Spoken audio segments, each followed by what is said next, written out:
The computer you are using right now just became a relic. For the last 20 years, we have lived through the evolution of the laptop, from the thick plastic bricks of the early 2000s to the sleek aluminum slabs we carry today. But something is happening inside Apple Park that is going to make the last 2 decades look like a warm-up act. We are standing on the precipice of the 20th anniversary of the MacBook Pro, and Apple isn't just celebrating with a software update. They are releasing a machine that shouldn't technically be possible. This is the MacBook Pro M6 Max. And it is about to kill the desktop PC forever. Think about the most powerful computer you've ever used. Welcome to my channel Tech Launch.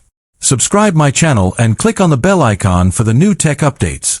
Now, imagine that power shrunk down into a chassis so thin it feels like a tablet, with a battery that lasts longer than your workday, and a screen that produces colors the human eye can barely distinguish from reality. This isn't science fiction.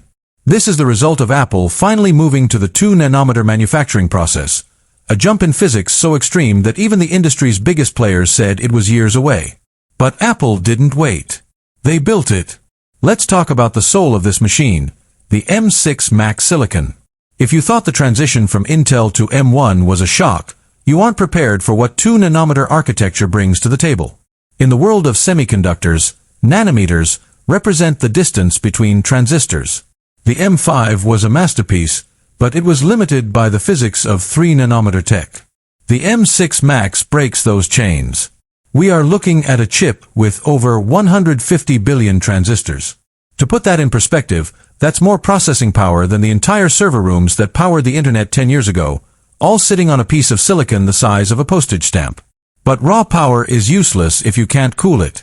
This is where the M6 Max redesign gets truly insane. Apple has reportedly abandoned traditional cooling fans in the base models and moved to a revolutionary graphene-based thermal system. Even in the Max models, the fans are now essentially emergency backups.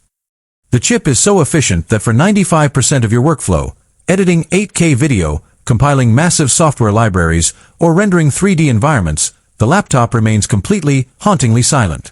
No more jet engine noise while you're trying to create. Just pure, cold performance. Now, look at the screen.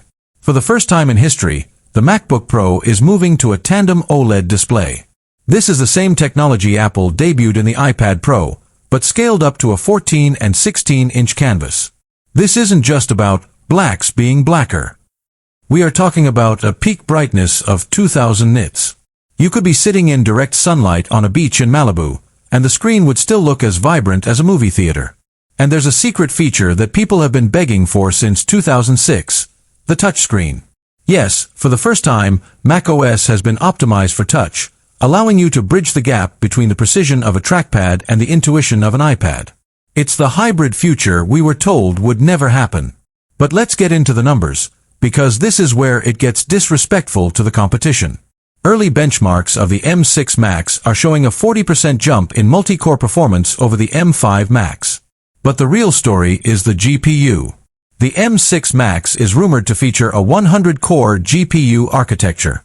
This isn't just a laptop GPU anymore. This is a chip that can go toe-to-toe with dedicated desktop cards that cost